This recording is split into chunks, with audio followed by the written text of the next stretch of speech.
Okay, guys, let's get right into the stock market technical analysis. We're going to go through the broad markets, look at where we're at, where things are playing out, and give you guys an update on the short positions that we've had for a little while. And I'll just scan around and look for any other kind of trade ideas and stuff. Guys, if you're interested in learning this as a skill set, if you're waiting for my videos to come out every day, you're late to the party. That's just the nature of the market, okay? I can give you guys key levels. I can give you guys setups.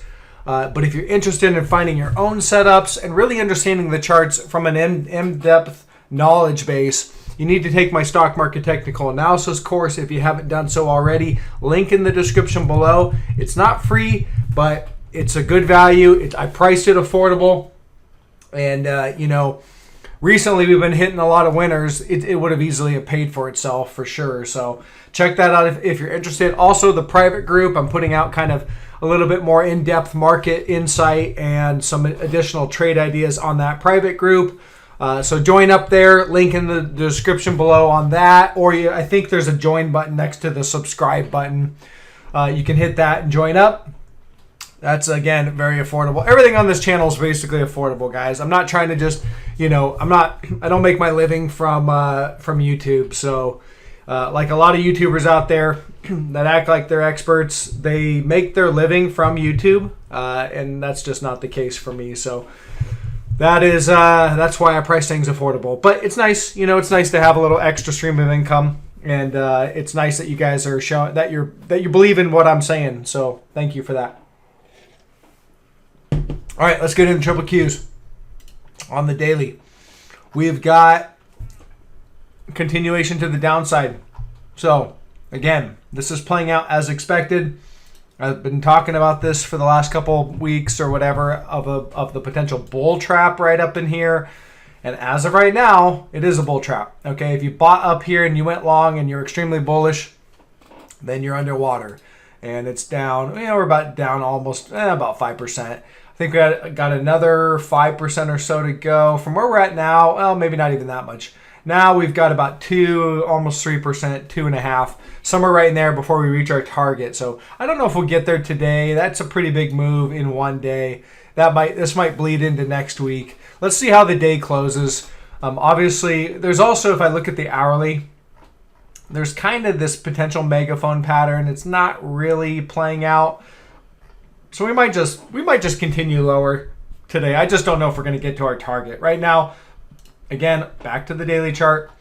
The uptrend line or the bull trend that we've been in since June started back here. And we've got tags of support. And I'm looking for it to get down in that area again. This is where the bulls are going to stage a battle. They're going to, it's the trend. All right. This is the market's in a bullish trend. They'll try to buy there at that bullish trend. So that's our target right in that area, depending on when we get there. So all is good in short land for right now. So we'll just continue with these shorts. Looking at the IWM, this is another one I have some short positions on. This is the same pattern on the daily. Your bull trend is kind of right in here. So I don't know where this one falls, but maybe it's going to hit right about in here. Okay, the triple Qs as of right now is going to be my guide because that one has the market leading FANG stocks, the big heavy players like Apple. So as we start to approach that trendline support, we'll want to see if the FANG stocks are hitting support, and then once we have that, we'll see where this IWM's laying, and I'm likely going to cover my shorts at that area for that bounce.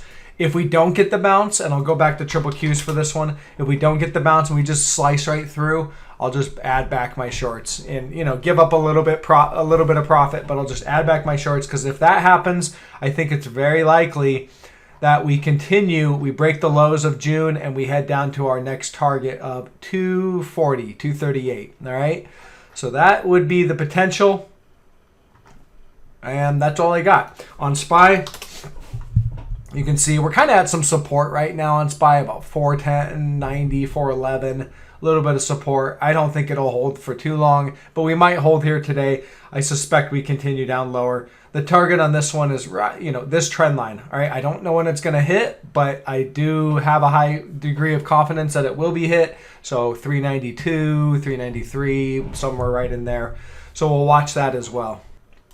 Okay, TLT, this is your long bond ETF, and we have a breakout today on the daily chart. You can see here, if I go to the hourly, it's pretty clear right there. We were in a downtrend line here, and we had a nice hourly break right there, and this looks like it's going to continue higher. Again, bonds, when you see a bid in bonds, oftentimes it's a safe haven move by the institutions. They're buying bonds, and it's a risk-off play. And that's, things are lining up consistent with the triple Qs going down. So I'm seeing that breakout. We did have bullish divergence on this TLT. This was your last divergent low here. Yeah, in general, I'm looking for some sort of a rally here in bonds. I'm not looking to trade it personally. They just don't move that much. I jumped on a little day trade this morning on the momentum, but I'm not really looking to trade it as a swing trade, but I just want to kind of call that out. We're getting a breakout right there on bonds. We'll see how we close the day here. Okay, gold.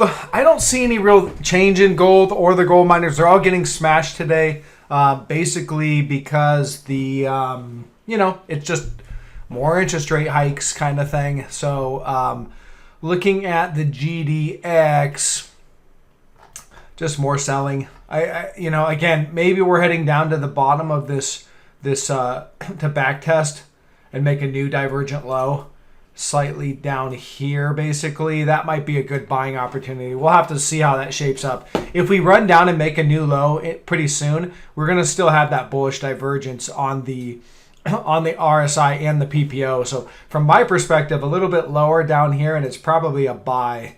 All right, might want to buy it right down here, especially if we get a tag of this trend line.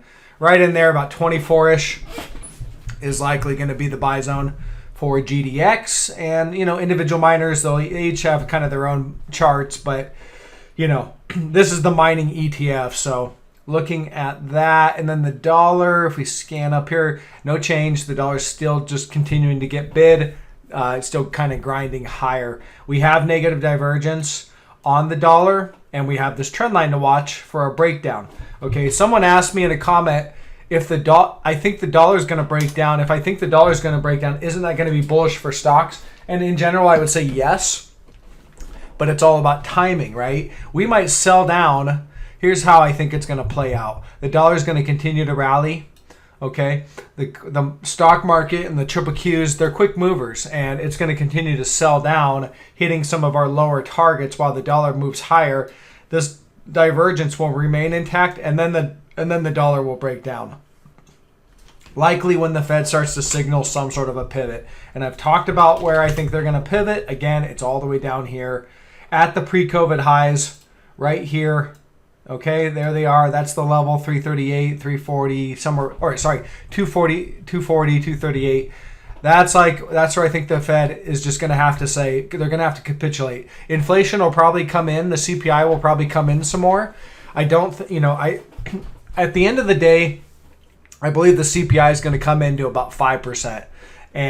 And that's the most the Fed's going to be able to do to fight this inflation. Is we will, interest rates might be sitting at 3, maybe 4.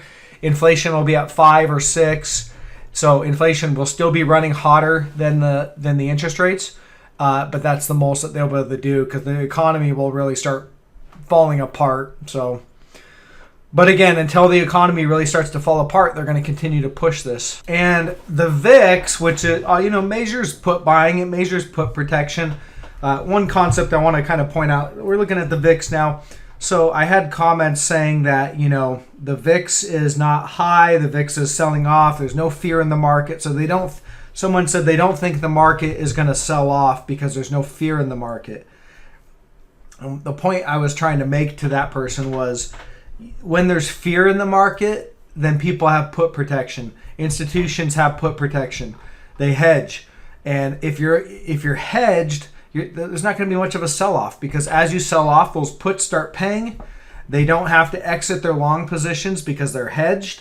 They're making money on the downside protection, and they can hold their longs, and there's no selling. So there's not that much downside. And also when you go to when you close out your puts, you're essentially buying, covering your shorts or buying back those shares. So it creates, when you have no fear in the market, that's actually when you have fear in the market, then there's limited downside.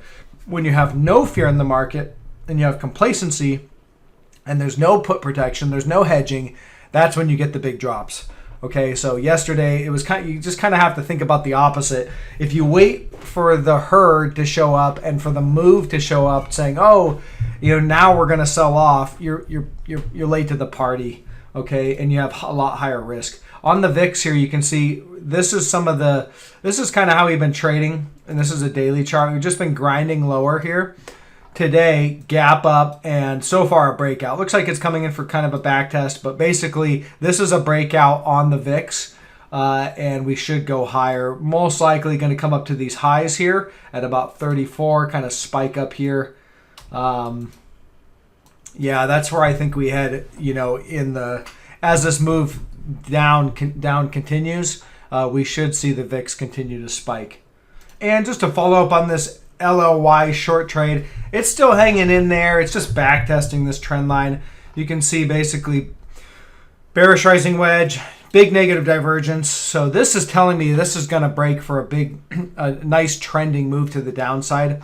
We got the sell signal here, and they're just back testing it. You can see back test, back test, back test, back test.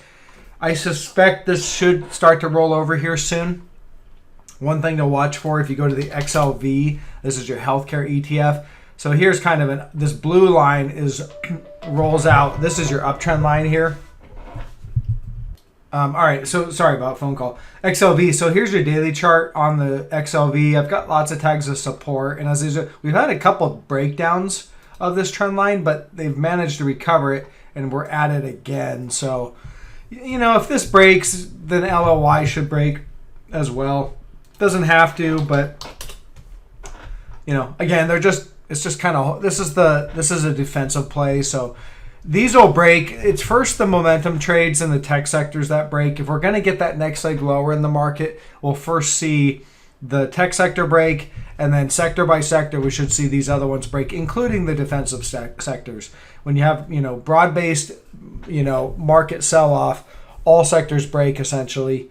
So I do still think this is going to work to the downside. It's just not playing out yet. Okay, I've been scanning around looking for anything else. That's really all I see. So just more downside.